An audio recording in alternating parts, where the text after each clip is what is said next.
L Shaddai El Shaddai సర్వశక్తిమంతుడా, El Shaddai El Shaddai సర్వశక్తిమంతుడా.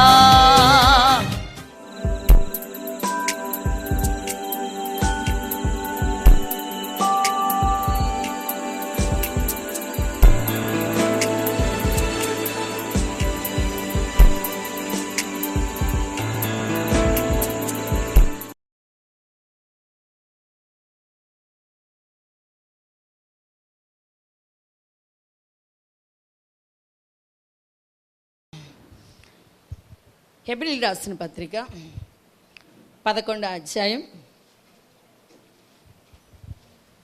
6వ వచనం చదువుకుందాం. విశ్వాసము లేకుండా దేవునికి ఇష్టడై ఉండుట అసాధ్యము.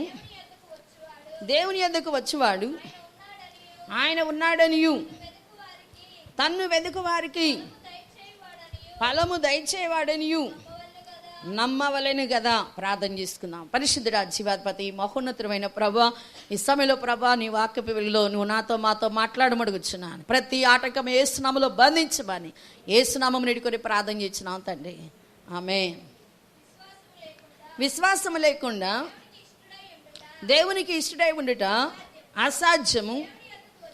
దేవుని యొద్దకు వచ్చువాడు ఆయన ఉన్నాడనియు తన్ను వెదుకు వారికి ఫలము దయచేవాడనియు నమ్మవలెను కదా. ఈరోజు వాక్య అంశం ఏంటంటే విశ్వాసపు ప్రార్థన. దేవుని బిడ్డలకు ఏం కావాలి? విశ్వాసం లేని ప్రార్థన చేస్తే దేవుడు వినడండి. ఎందుకంటే వారు దేవుడికి ఇష్టడుగా ఉండలేరని మనం ఇక్కడ చూస్తున్నాం. ఎట్లా ఉండలేరంట? విశ్వాసం లేకోకుండా దేవుడికి ఇష్టంగా మనం ఉండలేం. అందుకని విశ్వాసపు ప్రార్థన ప్రతి ఒక్కరికి కావాలని దేవుడు కోరుతున్నాడు.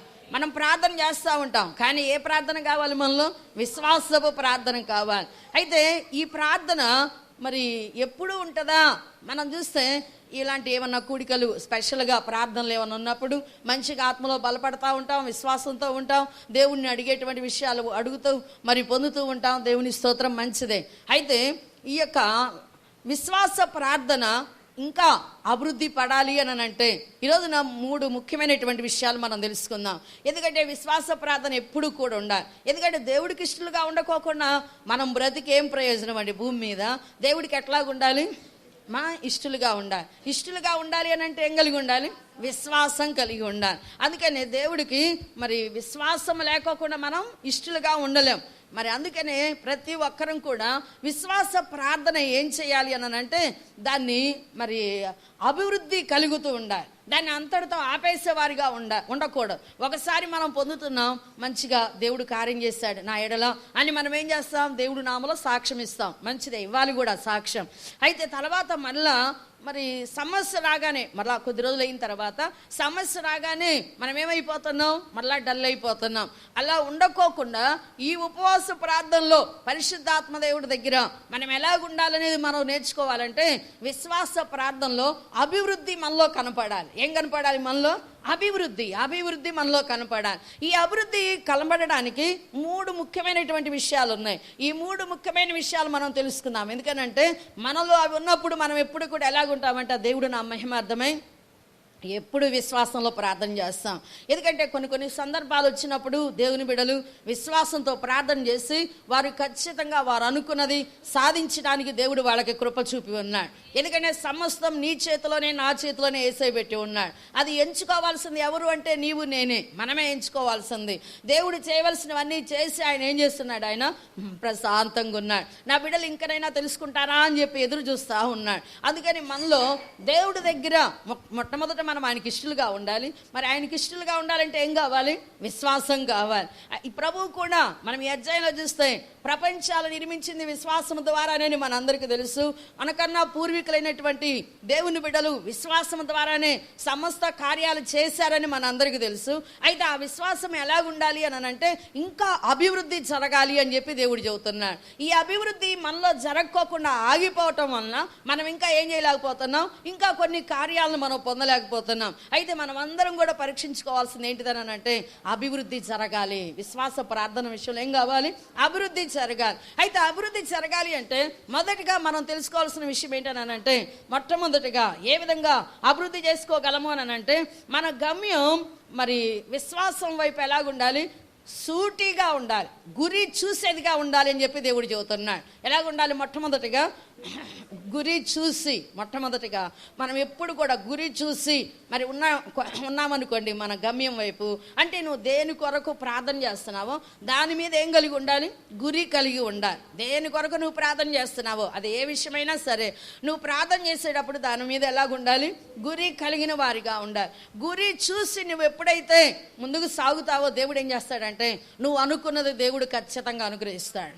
ఎందుకనంటే మనం లేఖనంలో చూస్తున్నాం ఏమన్నానంటే మన పూర్వీకులైనటువంటి వారు యెహోషువ కానీ అలాగనే ఇంకా ఆయనకన్నా ఇంకా చాలామంది కూడా హానోకు కానీ నోవహు కానీ అబ్రహాము కానీ వీళ్ళందరూ కూడా ఏం చేశారు? వారు గురి కలిగే వారు ప్రార్థన చేశారు. ప్రార్థన చేసినప్పుడు విశ్వాసంతో దేవుడు ఏం చేశారు? వారి ఎడల కార్యం జరిగించడం మనం చూస్తూ ఉన్నాం. యెహోషువ బాగా యుద్ధం జరుగుతుంది. యుద్ధం జరిగే సమయంలో ఆయన ఏమాత్రం కూడా వెనకంజ వేయకుండా, ఎందుకంటే ఆయన ఎన్నో కార్యాలు ఆయన కన్నులు ఎదుట మోషే ఉన్నప్పుడు చేయటం ఆయన చూశాడు. ఎన్ని కార్యాలు చూశాడంటే అన్ని కార్యాలు చూశాడు. అప్పుడు ఇంకా విశ్వాసం లేకుండా ఉందామా? ఇన్ని కార్యాలు చూసి విశ్వాసం లేకోకుండా ఉన్నారు అంటే వారి బ్రతుకున్నా కూడా చచ్చిన వారితో సమానమే. అయితే ఆయన ఎన్నో కార్యాలు చూశాడు కాబట్టి ఆయన ఇప్పుడు ఏం చేయాలనుకున్నాడు అని అంటే నా దేవుడు ఏదైనా ఆపగలడు కదా, దేవుని బిడ్డ కొరకు ఏదైనా చేయగలడు కదా అని చెప్పి ఆయన ఏమన్నాడు అనంటే యుద్ధం భయంకరంగా జరుగుతున్న సమయంలో యుద్ధంలో విజయం అందాలని చెప్పి ఏం మాట్లాడాడు ఆయన? సూర్యుడు ఎక్కడ ఆగిపోమని చెప్పాడు?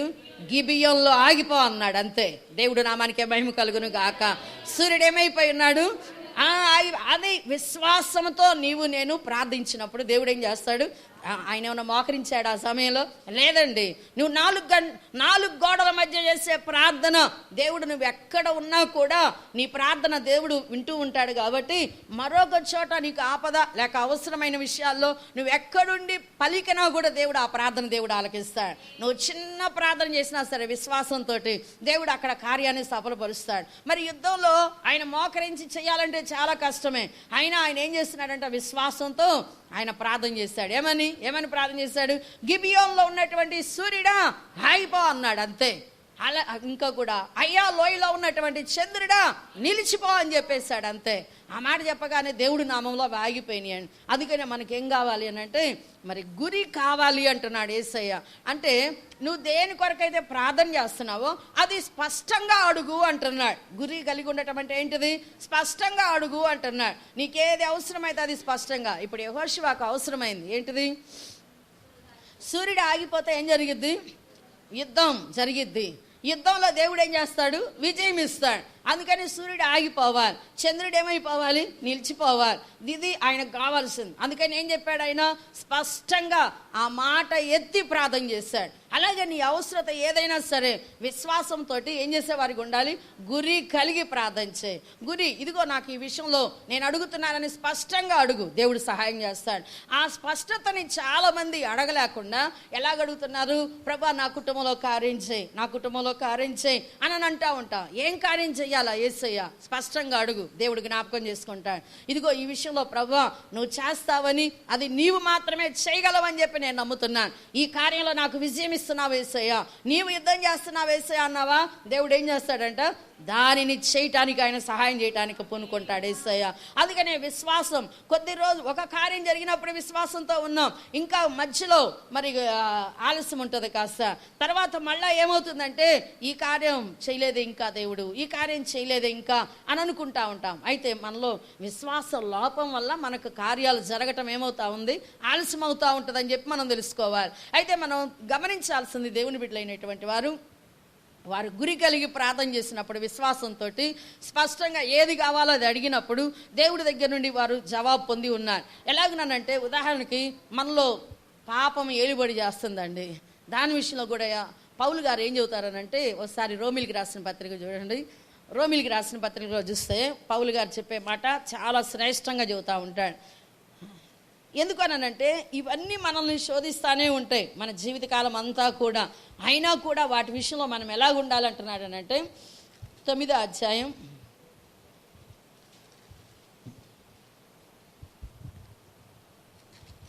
హల్లెలూయా స్తోత్రం,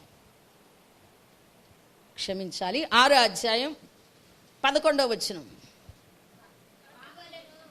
పాపం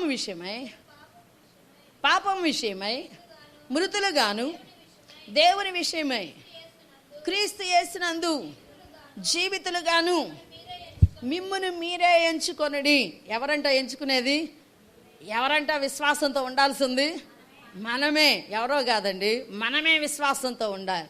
మనం ఉండాలి. కానీ మరి పాపం మన దగ్గర ఏలుబడి చేస్తూ ఉంటే మనం ఏం చేస్తూ ఉంటాం? మౌనంగా ఉంటాం. క్రీస్తు కొరకై, క్రీస్తు నందు ఎలాగుండాలంటున్నారు? క్రీస్తు నందు జీవితులుగా. అంటే క్రీస్తు కొరకు నేను జీవించాలి అనేది ఎవరికి కలగాలి? నీకు, నాకు, మనందరికీ కలగాలి. పాపం ఏలుబడి చేయకోకుండా పాపంలో జీవిస్తున్నామంటే ఇంకేముంది? మరి ఇంకెప్పుడు పాపంలో ఉండటమే పని. అలా కాదు. యేసయ్య ఏమంటున్నాడు అని అంటే, మరి ఒకసారి అటువలే మీరు పాపం విషయమై ఎలాగుండాలంటున్నాడు? మృతులుగా. ఇది స్పష్టంగా నీవు అడిగావా? ప్రభా, పాపం విషయంలో నేను ఎలాగుండాలి? చచ్చిపోయిన దానిగా ఉండాలి ప్రభా అని అడగా. పాపం విషయంలో నేను చచ్చిపోయిన దానిగా ఉండాలి. అలాగే నేను జీవించే విషయంలో నీ కోసమే నేను జీవించాలి ప్రభా అని చెప్పి దేవుడిని అడగా. అలాగ అడిగావా? దేవుడు ఖచ్చితంగా ఏం చేస్తాడు? నువ్వు అట్లా ఎంచుకున్నది ఎవరు చూస్తున్నారు? జీవగలిగినటువంటి దేవుడు చూస్తున్నాడు. నువ్వు ఎంచుకున్నటువంటి విషయాన్ని ఆయన గమనిస్తూ ఉన్నాడు. పాపం నీ దగ్గరకు వస్తే దాని విషయంలో నువ్వు అడుగుతున్న విషయాన్ని దేవుడు గమనిస్తున్నాడు. అలాగే నువ్వు ఎవరి కొరకు జీవించాలనుకుంటున్నావో అది కూడా దేవుడు గమనిస్తూ ఉన్నాడు. అది గమనించి నువ్వు ఎంచుకున్న దానిని బట్టి దేవుడు ఏం చేస్తాడంటే అక్కడ కార్యం సఫలం చేయటం జరుగుతూ ఉంటుంది. ఏ పాపం నీ దగ్గరకు వచ్చి శోధిస్తుందో, కంటి ద్వారా, ఆలోచన ద్వారా, లేక మాటల ద్వారా, లేక ఇంకా ఏదైనా సరే, ఏ పాపము నిన్ను వచ్చి భ్రమపరుస్తూ ఉందో, బాధ పెడతా ఉందో, దాని విషయంలో మనం ఏం చేసేవానిగా ఉండాలంటున్నాడు యేసయ్య. ఏం ఏమంటున్నాడంటే దాని విషయంలో చెప్పు యేసయ్యకి, నేను దీని విషయంలో మృతముగా ఉండాలి ప్రభువా అని. ఎట్లా ఉండాలి?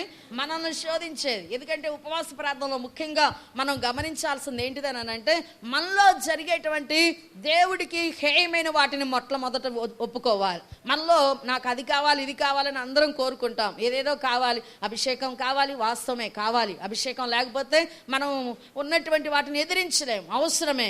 కానీ మొట్టమొదట ఆయన నీలో నివసించాలి, నీలో బలంగా ఉండాలి అంటే పాపం మన మీద ఏలుబడి చేయకూడదు. ఆ ఏలుబడి పోవాలంటే ఏం చేసేవానిగా ఉండాలి? నువ్వు దేవుణ్ణి అడుగు విశ్వాసంతో, ప్రభువా ఇదిగో ఇది నా మీద ఏలుబడి చేయు. అప్పుడు దేవుని అభిషేకం ఏం చేసిద్దంటే, నువ్వు ఎంచుకున్న దానిని బట్టి దేవుడు ఏం చేస్తాడు? ఆయన అక్కడ కార్యం సఫలపరుస్తాడు. బలమైనటువంటి అభిషేకంతో దేవుడు నిన్ను జ్ఞాపకం చేసుకుంటాడు. ఆ పాపపు క్రియను ఎదిరించడానికి దేవుడి శక్తిని అనుగ్రహిస్తాడు. అందుకని మనం ఏం చేసేవారిగా ఉండాలి? విశ్వాసపు ప్రార్థన మనలో గురి కలుగు చేసిద్దండి. ఏం కలుగు చేసిద్ది? అలాగనే స్పష్టతగా నువ్వు ప్రార్థన చేసినప్పుడు, ప్రభా ఇదిగో ఈ విషయంలో నాకు సహాయం చేయంటే ఆయన ఏం చేస్తాడు? సహాయం ఖచ్చితంగా చేస్తాడు. ఆ సహాయం పొందిన తర్వాత దాని విషయంలో నువ్వేం చేస్తూ ఉంటావు? యేసయ్య దగ్గర ఆయనను మహింపరుస్తావు. ఇది లేకపోతే మనం స్పష్టంగా అడగకోకుండా దేవుడి సహాయం మనం పొందితే ఏది ఎప్పుడు మనకు జరిగిందని మనం దాన్ని ఎక్కడ గమనించగలం? అందుకని యేసయ్య ఏమంటున్నాడంటే, నువ్వు పొందేటువంటిది అది ఏదైనా సరే నువ్వు స్పష్టంగా యేసయ్యను అడుగు, ఖచ్చితంగా ఆయన సహాయం చేస్తాడు. కొన్ని సందర్భాల్లో మనకి కొంత డబ్బు అవసరం అవుతూ ఉంటుంది. డబ్బుల విషయం మనం చెప్పుకుందాం. కొంత డబ్బు అవసరం అవుతుంది. నీకు కావాల్సినంత ఖచ్చితంగా అడుగు, ఖచ్చితంగా నీ దగ్గరికి దేవుడు తీసుకొస్తాడు. ఖచ్చితంగా మన అవసరత యేసయ్యకి తెలుసు. మరి ఒక చోట మనం కట్టాలనుకున్నప్పుడు మన దగ్గర లేదా డబ్బు, ప్రభా నాకు ఇంత డబ్బు అవసరం, ప్రభా నాకు సహాయం చేయి, ప్రభా నీవే నాకు సహాయం అని నువ్వు అడిగావా? ఖచ్చితంగా నువ్వు అడిగినంత దేవుడు ఏం చేస్తాడు? నీ దగ్గరకు తీసుకొస్తాడు. అలాగే మనం ఏం చేయాలంటే ప్రతి విషయంలో కూడా ఏం కలిగి ఉండాలి అని అంటే, మరి గురి కలిగి ఉండాలి, స్పష్టత కలిగి ఉండాలని ప్రభు చెబుతా ఉన్నాడు. అలాగే ఇంకా కూడా బిడ్డల వివాహ విషయంలో కూడా మరి స్పష్టంగా దేవుణ్ణి అడగండి. ఏ విషయంలోనే సరే నీ సమస్యలు ఏమున్నా సరే ఒక పేపర్ మీద స్పష్టంగా రాసుకో, దేవుడు నిన్ను జ్ఞాపకం చేసుకుంటాడు. మరి ఇప్పుడు మనం ఏం చేస్తున్నాం? ఉపవాస ప్రార్థనలు చేసుకుంటున్నాం. ఈ ఉపవాస ప్రార్థనలో మన సమస్యలు ఏవైనా సరే మరి 7 ఉండొచ్చు, లేకపోతే ఇంకా అంతకన్నా ఎక్కువే ఉండొచ్చు, లేక 5, 4, 3 ఎన్నైనా ఉండొచ్చు. ఆ సమస్యలు ఏం చేసేవారిగా ఉండాలి? వరుసగా నీవు రాసుకొని మరి రోజు ఒక్కొక్క అంశం కొరకై బాగా కన్నీటితో ప్రార్థన చేయి, విశ్వాసంతో ప్రార్థన చేయి. ఇదిగో దేవుడు నాకు ఈ సమస్య నుండి విడుదల చేశాడని ఆ రోజంతా కూడా కూర్చున్నా నుంచున్న ఆ సమస్య కొరకై ప్రార్థన చేస్తూ ఉండు. దేవుడు ఏం చేస్తాడు, ఖచ్చితంగా ఆ సమస్య నాకు సహాయం చేస్తాడనేటువంటి లోపల ధైర్యం దేవుడు నీకు కలుగు చేస్తాడు. అప్పుడు ఏమైపోయింది, ఆ సమస్య ఖచ్చితంగా నీకు దేవుడు సహాయం చేస్తాడు. అలాగే మరొక రోజు ఇంకొక సమస్య, దాని కొరకే ప్రభా నిన్నటి దినాన ఆ సమస్యను నాకు సహాయం చేస్తావు, ఈ దినం కూడా ఈ సమస్యను విడుదల చేస్తావు ప్రభా అని విశ్వాసంతో ఏం చేయాలి, గురి కలిగి దేవుడిని అడుగు. దేవుడు ఖచ్చితంగా ఆ రెండో సమస్యను కూడా దేవుడు ఏం చేస్తాడు. ఇలాగున మనకు సమస్యలు ఎన్ని ఉన్నా సరే అన్నీ కూడా మనం ఏం చేసేవారిగా ఉండాలి, దేవుడు ఖచ్చితంగా జవాబు మనకు అనుగ్రహించాడు అని విశ్వాసంతో ప్రార్థన చేసినప్పుడు దేవుడు ఖచ్చితంగా గురి కలిగి ప్రార్థన చేయటం దేవుడు చూసి ఏం చేస్తున్నాడు, అక్కడ విడుదల దేవుడు కలుగు చేస్తున్నాడు, స్వస్థతలు దేవుడు అనుగ్రహిస్తున్నాడు, కార్యాలు చేయటం ప్రారంభం చేస్తున్నాడు. అందుకని మనం అలాంటి ప్రార్థన కావాలని దేవుడు కోరుతున్నాడు. అయితే ఇంకొక విషయాన్ని, ఈ విశ్వాసపు ప్రార్థన ఇప్పుడు వారు మన గురి కలిగి ప్రార్థించాలి అని చెప్పి మనం చూసాం. రెండో విషయం ఏంటనంటే, మరి ఈ విశ్వాస ప్రార్థనలో దేవుని బిడ్డలు ఏం కలిగి ఉండాలి అని అంటే, కళలు దర్శనాలు కలిగి ఉండాలని దేవుడు వాక్యం సెలవిస్తుంది. ఏం కలిగి ఉండాలి మనం, కళలు దర్శనాలు. ఖచ్చితంగా నువ్వు అడుగుతున్నావు విశ్వాసంతో,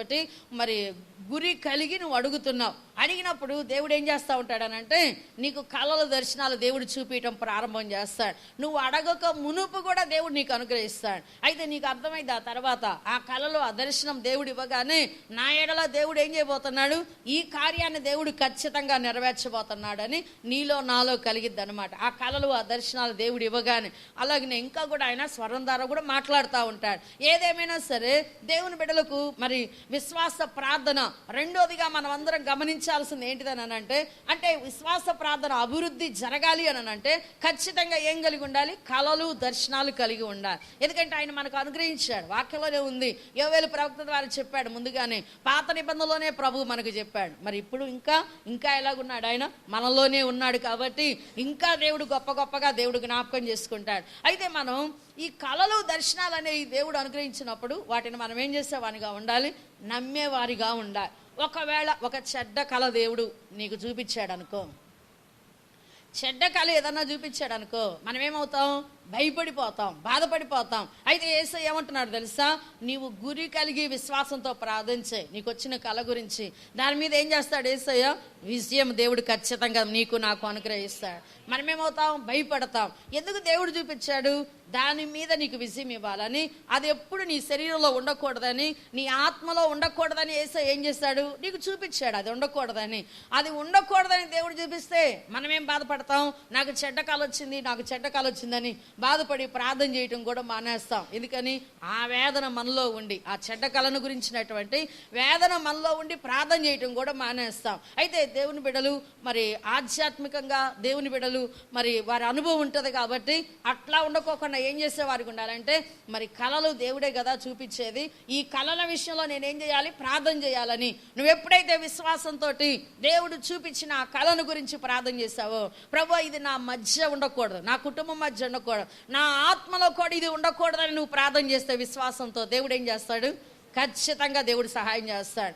ఎందుకనంటే మనం బైబిల్ గ్రంథంలో ఎన్నో విషయాలు మనం చూస్తూ ఉంటాం. అయితే ఇవన్నీ కూడా విజయము నువ్వు పొంది దేవుళ్ళో మంచిగా ఫలవంతంగా ఉండాలని దేవుని యొక్క ఉద్దేశం. అబ్రహామును మనం చూస్తూ ఉంటాం. ఆయనకి ఏం చేశాడు, ముందుగానే దేవుడు తెలియజేశాడు. ఏమని తెలియజేశాడు, నీ యొక్క సంతతి ఎలాగుంటుందని చెప్పాడు, ఇసుక రేణువుల వలె ఉంటుందని చెప్పాడు నీ సంతానం. అలాగే ఇంకా ఏం చేశాడు, నీ సంతానం ఎలాగుంటుంది అన్నాడు, ఆకాశ నక్షత్రాల వలె ఉంటుంది అన్నాడు. ఆ మాట చెబుతా ఉంటే ఆయనకి ఏం అర్థం కావట్లేదు. అందుకని ఏం చేశాడు, బయటికి రా అని చెప్పాడు. బయటికి రా అని చెప్పి ఇంట్లో నుండి బయటికి రమ్మని అవన్నీ చూపించాడు. ఆయన సంతానం ఎలాగుంటుందని చెప్పాడు. అందుకనే దేవుడు ఎంతగానో జ్ఞాపకం చేసుకొని బలపరిచి ఆయన్ని దేవుడు తగిన సమయంలో గర్భఫలం దేవుడు అనుగ్రహించి ఎంతగానో అన్ని బలపరిచాడు. ఇవన్నీ కూడా జరగటానికి ఆయన ఒకటే మాట చెబుతున్నాడు. రోమీయులకు రాసిన పత్రికలో 4వ అధ్యాయంలో 17వ వచనంలో మనందరికీ కూడా అలాంటి విశ్వాసం రావాలని ఆయన మనందరికీ తండ్రిగా దేవుడు జ్ఞాపకం చేసుకున్నాడంట.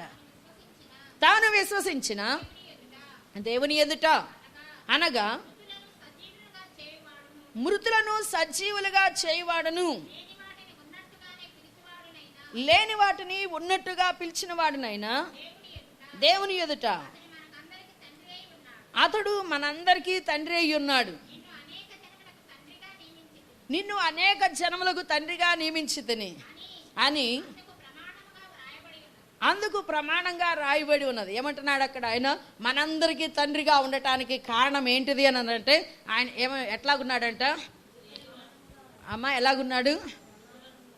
విశ్వాసముతోటి, అంటే ప్రమాణము చేసినటువంటి ఆయన ఎలాంటి వాడు? నమ్మదగినటువంటి దేవుడు అని చెప్పి ఆయన ఎలాగున్నాడు అన్నట్ట? మరి విశ్వాసంతో దేవుడు కళలు చూపించాడు, దర్శనాలు చూపించాడు, ఆయన స్వరం ద్వారా నాతో మాట్లాడాడు కాబట్టి దేవుడు నాకు సహాయం చేయగలడని చెప్పి ఏం చేస్తున్నాడు? ఆయన విశ్వాసంతో ఉన్నాడు. మొట్టమొదట కొంచెం బాధ నొందినా, అవిశ్వాసం వచ్చినా, ఏదేమైనా సరే దేవుడు ఏం చేస్తున్నాడు? ఆయన బలపరుస్తున్నాడు. దేని ద్వారా? కళల ద్వారా దేవుడు బలపరుస్తున్నాడు, మరి దర్శనం ద్వారా దేవుడు బలపరుస్తూ ఉన్నాడు. ఒక సందర్భంలో ఏమంటున్నాడు? దేవుడు నాకేమిచ్చినా ఏముందండి, ఏమిచ్చినా ఏముంది అని బాధ పొందుతా ఉన్నాడు. నాకు దేవుడు ఏది ఇచ్చినా ఏముంది, నాకెవరు లేరు, నాకు సంతానం లేదు, నా ఇంటికి ఆస్తికి కర్త ఎవరని అంటున్నాడు? ఈ ఎలియాజరే కదా అని అనుకుంటా ఉన్నాడు. అలాంటి సమయంలో ఆయన ఎంతగానో దేవుడు బలపరిచి ఉన్నాడు. అలాగనే మనం కూడా దేవుడు ఏం చేస్తాడంటే, విశ్వాసములో నువ్వు అభివృద్ధి పొందినప్పుడు దేవుడు ఏం చేస్తాడంటే, ఈ కళలు, ఈ దర్శనాలు దేవుడు నీకు అనుగ్రహించి ఇంకా ఇంకా నిన్ను లేవనెత్తుతా ఉంటాడు. అందుకని ఆయన ఆ మాట చెప్పినప్పుడు ఆయన ఎంతగానో దేవుడు ఇచ్చినటువంటి సహాయం, వారు అనుకున్నటువంటి ఆలోచన వేరు, మన ఆలోచన వేరు. మన ఆలోచన ఎప్పుడు ఏం చేస్తూ ఉంటుందంటే గుంటలో పడేసేటట్టుగా, అంటే మన సొంత నీతి గుంటలో పడేసేటట్టుగా చేస్తూ ఉంటుంది. ఎలాగున్నానంటే యోబు గ్రంథంలో మనం చూస్తే మనకు అర్థమవుతూ ఉంటుంది. మన ఆలోచన వేరుగా ఉంటుంది, దేవుడి ఆలోచన వేరుగా ఉంటుంది. ఒకసారి దేవుడి వాక్యలో చూసినట్లయితే యోబు గ్రంథంలో ఆయన ఎప్పుడు కూడా మనల్ని మంచిగా నడిపించాలి అనుకుంటా ఉంటాడు. మనం ఏం చేస్తూ ఉంటామంటే ఆయన మాటలు మనం వదిలిపెట్టేసేస్తూ ఉంటాం.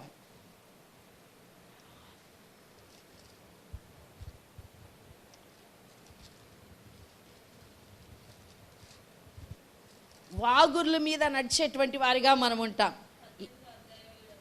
చదువమ్మా. వారు పట్టుత్వము గల నడకలు అడ్డగింపబడును, వారి స్వకీయ ఆలోచన వారిని కూల్చును. వారు వాగుర్ల మీద నడుచువారు, తమ కాళ్ళే వారిని వలలోకి నడిపించును. చాలా ఇక్కడ మనం చూస్తున్నాం, వారి పట్టుత్వం గల నడకలు ఏమవుతున్నాయి? అడ్డుగింపబడుతున్నాయి. కారణం ఏంటిదో తెలుసా? మన స్వకీయ ఆలోచనే.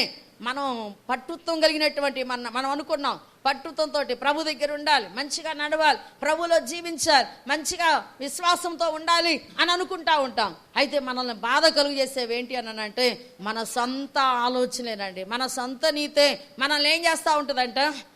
కూల్చేసేది, వాగుర్ల మీద నడిపించేటట్టుగా జరిగేది. వాగుర్లు అంటే గుంట అంటే మనకు కనపడతా ఉంటుంది కాబట్టి గుంటలో మనం పడలేం దేవుడి దయతోటి. వాగుర్లు అంటే ఎలాగుంటాయంటే గుంట మీద మరి ఇట్లాగా వరుసగా ఏం చేస్తూ ఉంటారనంటే మనం ఫెన్సింగ్ వేస్తాం చూడండి, అట్లా దాని మీద వేయగానే బాగానే ఉంది కదా అని అడిగేసేస్తాం. కానీ అదేమవుతుందంట? కూలి కింద పడిపోయిద్దంట. అవి ఫెన్సింగ్ అనుకుంటాం, ఇనప వాటితో ఏమన్నా వేసారు అన్నట్టు కనపడుతుంది, కానీ ఏం చేస్తుందంట? కూలిపోయేటట్టుగా చేస్తుంది. అట్లాంటి వాటి మీద మరి ఉండటానికి కారణం ఎవరు అని అంటే మన సొంత ఆలోచనలే. అదే మనం దేవుని ఆలోచన కలిగి విశ్వాసంతో ముందుకెళ్ళిపోతే దేవుడు ఏం చేస్తాడంట?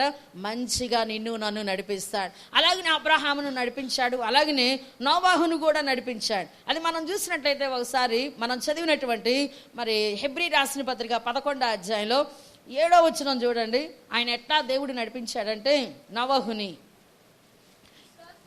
విశ్వాసమును బట్టి నోవాహు అది వరకు చూడని సంగతులను గూర్చి దేవుని చేత హెచ్చరింపబడి భయభక్తులు గలవారై తన ఇంటి వారి రక్షణ కొరకు ఒక ఓడను సిద్ధం చేశాను.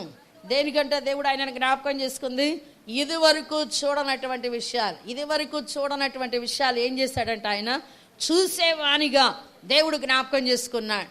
ఇదివరకు చూడని సంగతులు ఆయనకు దేవుడు తెలియజేశాడు. అలాగనే నీ కుటుంబంలో నా కుటుంబంలో కూడా మనకి ఏది సంభవించేదే అంతా కూడా దేవుడు ఏం చేస్తాడంట, కళల ద్వారా దర్శనాల ద్వారా చూపిస్తూ ఉంటాడు. అప్పుడు నీలో ఉన్నటువంటి విశ్వాసం ఇంకా ఏమవుతా ఉంటుంది, అభివృద్ధి జరుగుతూ ఉంటుంది. ఇలాగున 2 విషయాలు మనం అందరం కూడా గమనించాలి. ఒకటి, నీ విశ్వాసం ఎలాగుండాలంట, గురి కలిగినటువంటిది ఉండాలి. రెండోది ఎలాగుండాలి అని అంటే, ఎలాగుండాలి, కళలు దర్శనాలు దేవుడు అనుగ్రహిస్తాడు. అది చెడ్డగా వచ్చినా సరే, మంచిగా వచ్చినా సరే ఏం భయపడాల్సిన అవసరమే లేదు. నువ్వు దాన్ని బట్టి ప్రార్థన చేసావా, దేవుడు నీకేం చేస్తాడు, గొప్ప విడుదల కలుగు చేస్తాడు. అదే మంచిది వచ్చిందా, దేవుడు నామానికి మహిమ కలుగును గాక. మంచిగా వచ్చిందా, దాని కొరకు ఏం చేయాలి, ప్రభు ఆ విధంగా నిలబెట్టాలని, ఆ విధంగా నిలబెట్టిన తర్వాత నీ సొంత ఆలోచన నీకు ఉండకూడదని దాని కొరకై ప్రార్థన చేసుకోవాలి. ఎందుకంటే బహుగా దేవుడు మనల్ని జ్ఞాపకం చేసుకున్న తర్వాత మన సొంత ఆలోచనలు మనకు పనిచేస్తూ ఉంటాయి. ఆ సొంత ఆలోచన మనల్ని ఏం చేసిద్దండి, వాగుర్ల మీద పడేటట్టుగా చేసిద్ది అనమాట. అందుకని ఆ సొంత ఆలోచన లేకోకుండా ఉంటే నిన్ను దేవుడు ఏం చేస్తాడు, ఇంకా ముందుకు నడిపిస్తూ ఉంటాడు దేవుడి దయతోటి. నోవహుని ఇక్కడ మనం చూస్తున్నాం. దేవుడు చెప్పాడు, అది వరకు చూడనటువంటి సంగతులు నువ్వు చూస్తావు అని చెప్పినప్పుడు అలాగనే దేవుడు చెప్పాడు. అలాగనే దేవుడు నా మహిమార్థమై దేవుడు మరి జ్ఞాపకం చేసుకున్నాడు. అయితే ఇంకొక విషయాన్ని మనం గమనిద్దాం. ఏంటిది అని అంటే, దేవుడు నా మహిమార్థమై ప్రభు బిడ్డలు మరి విశ్వాస ప్రార్థన చేసేటప్పుడు మరి ఇది కూడా అవసరమే అని చెప్పి దేవుడు చెబుతున్నాడు. ఏంటిది అని అంటే, నువ్వు దేవుని దగ్గర విశ్వాస ప్రార్థన చేసేటప్పుడు దేవుడి జవాబుకు ఆటంకం కలుగు చేసే వాటిని విసర్జించాలి.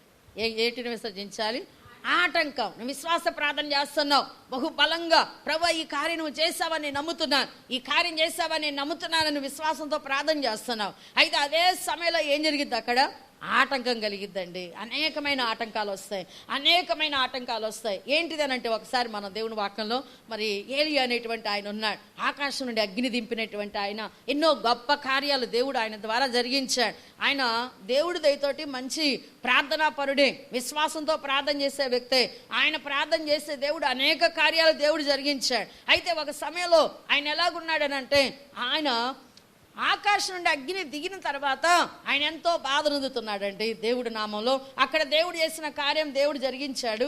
ఆ తర్వాత సాతానుడు అనేకమైనటువంటి దేవుడి జవాబుకు ఆటంకాలు కలుగు చేస్తున్నాడు. ఎలాగనా 19వ అధ్యాయంలో మనం చూసినట్లయితే, 1 రాజుల గ్రంథం 19వ అధ్యాయంలో ఎలాంటి ఆటంకాలు ఆయనకి ఎదురైనాయి అంటే, అక్కడ ఉన్నటువంటి రాజు యొక్క భార్య ఒకే ఒక్క మాట చెప్పిందండి, ఈ రోజున ఇట్లా జరిగిందో అలాగున ఖచ్చితంగా నీ ప్రాణం తీయబడిద్ది అని చెప్పి, వారిలో ఒకని వలే నీ ప్రాణం అయ్యిద్ది అని చెప్పినప్పుడు ఆ మాటకి ఏమైపోయినాడంట, బహు బాధ, భయం, భీతి ఆయనలోకి వచ్చింది. అయితే మనం గమనించాల్సింది ఏంటంటే, విశ్వాస ప్రార్థనలో దేవుడు నీకు దర్శనాలు, కళలు, లేక స్వరం ఇవన్నీ వినిపింపజేసిన తర్వాత కూడా జరిగేటువంటి విషయం నేను చెప్పేది.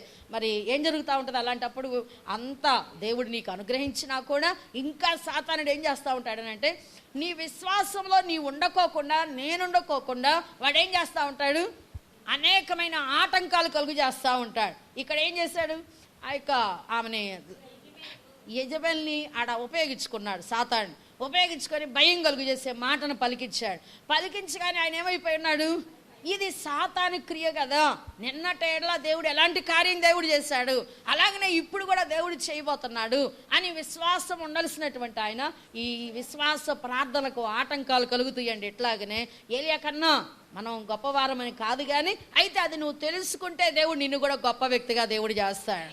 అందుకనే ఏలియా ఆ సమయంలో తెలుసుకోలేకపోయి ఉన్నాడు. తర్వాత దేవుడే ఆయనను బలపరిచాడు మరలా. అయితే మనం అక్కడ చదవండి ఒకసారి, తీసిన వాళ్ళు యెజబెల్ ఒక దూత చేత ఏలియాకు ఈ వర్తమానం పంపించను, రేపు ఈ వేళకు చేయని ఎడల దేవుడు నాకు గొప్ప అపాయం కలుగు చేయుగాక అని పలికింది. ఆ మాట చెప్పేసరికి ఈయనకు బాగా బాధ వేసింది, నా ప్రాణం తీసేయ్యా అని అంటున్నాడు. అయితే అక్కడ మనం గమనించాల్సింది, మనం ఎన్నోసార్లు పలుకుంటామండి ఈ మాటలు, అయితే అది కాదు కానీ మనం గమనించాల్సింది ఇక్కడ ఏంటనంటే, దేవుని జవాబుకు ఆటంకాలు కలుగు చేసే వాటిని మనం ఏం చేసేవారికి ఉండాలి, విసర్జించడం నేర్చుకోవాలి. ఏం చేయటం నేర్చుకోవాలి, మనం విసర్జించటం. ఇదిగో ఇలాగ ఆటంకం, నువ్వు విశ్వాసంతోనే ఉన్నావు, ఏం జరిగిద్దిలే అని, ఇదిగో ఇట జరిగిద్ది అట జరిగిద్దని సాతానుడు అనేకుల్లో ఉండి వాడు బహుగా మాట్లాడతాడండి. మాట్లాడినప్పుడు నువ్వేం చేసే వ్యక్తిగా ఉండాలి? నా దేవుడు నాకు అలాగ చేసి ఆయన కాదు అని దాన్ని నువ్వేం చేయాలి?